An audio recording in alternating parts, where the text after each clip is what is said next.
नाहर और अर्जुन के दरमियान जबरदस्त झड़प हो गई। दोनों एक दूसरे से बुरी तरह उलझ पड़े। इसी दौरान रूही आगे बढ़ी और बड़ी मुश्किल से दोनों को अलग करवाया। लेकिन मामला यहीं खत्म नहीं हुआ। राजेश्वरी ने नाहर को एक और हुक्म दे दिया कि अब तुम्हें घर की सारी बोरियां उठाकर अंदर लेकर जानी होंगी। दंगल टीवी के मशहूर सीरियल मनसंदर की कहानी में एक और जबरदस्त मोड़ आ चुका है।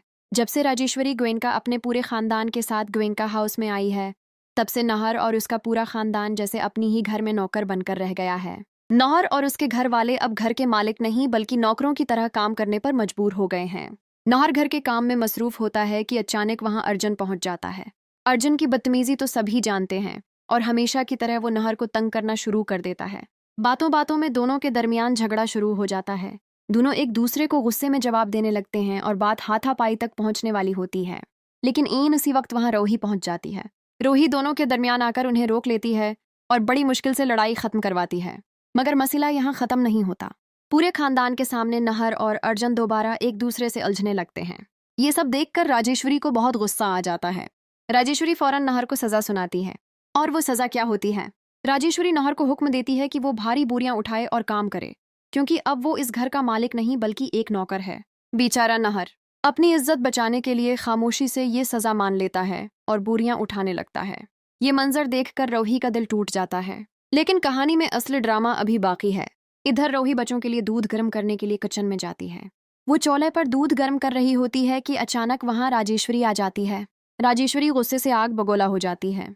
वो रोही के हाथ से दूध का बर्तन छीन लेती है और गुस्से में जमीन पर फेंक देती है।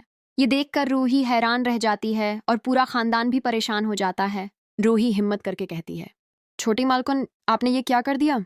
मैं तो बच्चों के लिए दूध गर्म कर रही थी। आपने दूध क्यों फेंक दिया? उस पर राजेश्वरी गुस्से में जवाब देती है, तुमने सोचा भी कैसे कि इस घर के नौकर या उनके बच्चे मेरी किचन में खाना बनाएंगे?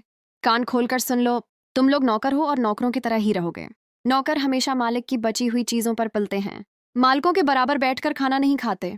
इसलिए अब ना तुम उस किचन में कुछ बनाओगी, ना अपने लिए और ना अपने बच्चों के लिए। समझ गई? ये सुनकर रवही की आंखों में आंसू आ जाते हैं। वो देखती है कि एक तरफ नाहर बाहर भारी बोरियां उठा रहा है और दूसरी तरफ बच्चों के लिए दूध गर्म करने तक की इजाजत नहीं दी जा रही।